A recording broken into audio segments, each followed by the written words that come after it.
As an equine podiatrist and a professional equine body worker that uses red light therapy, we've got a question for you that we were hoping you could answer for us today.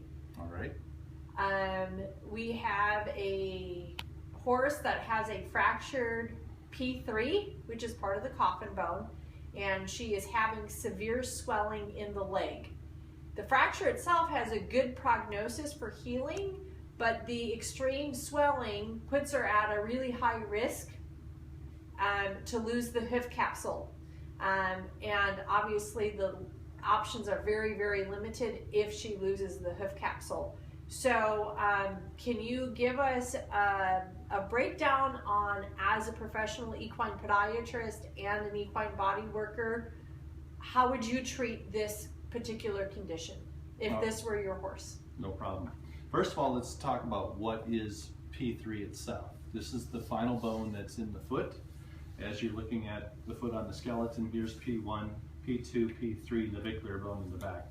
So P3 is this shaped bone, and typically the fracture will happen somewhere right behind the main center of the foot itself. So what has to happen is the foot has to be stabilized for a minimum of 8 to 12 weeks so the bone can start to heal itself.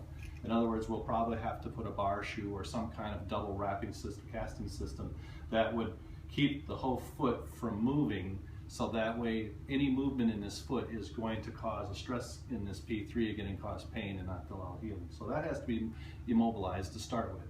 Once you have that, there's things you can do from a light end of things. Is you can find what's called Duckett's dot, which you find the apex of the frog, come back to the center of the foot, you'll feel a little dip.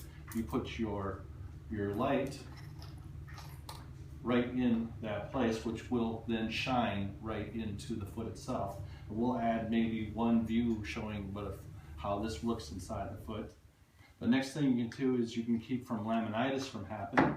So you can take our pro light and you can shine that right along about an inch below the hairline of the foot along the front to keep the lamina from separating in the foot.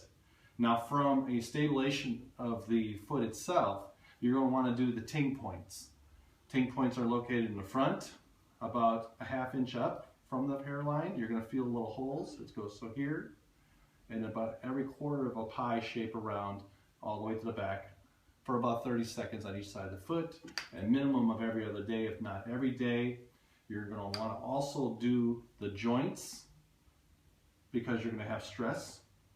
And I usually do quarter-wise across, and then you can also do the backside of the ligaments itself to keep this from having problems.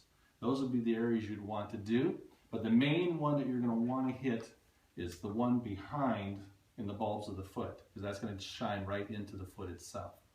Now from a podiatry side of things, what needs to happen on this foot is it has to be that the angle on the bottom of the foot has to be corrected so that the stresses don't go back into the foot to cause the crack to start with. This is caused from the foot toe being in the wrong position and all the energy going back into the coffin bone instead of being absorbed up in the foot. Thank you for that. That was a great explanation.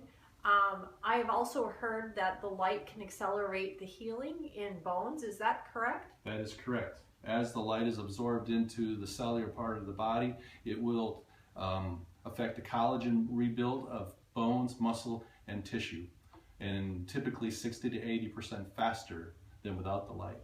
So would you red light the, if we can narrow it down to where this fracture is, would you recommend, how would you recommend treating that? If the fracture is on the medial or lateral side, which it typically is, I don't know at this point, typically it's on the lateral side right about here, you can come to the bottom sole and you can see where it's called primary tubulars versus terminal tubulars. The primary have cracks going, and usually is a darker color, and you can see the outline of the coffin bone itself. You can simply put the light right through the sole and hold it on there to help heal that bone as well. And how often would you do that? I would do that every day for at least a minute a day. For how many days, weeks? Through the 8 weeks until the x-ray is done again. And you do need to have an x-ray done to show that the crack has been healed.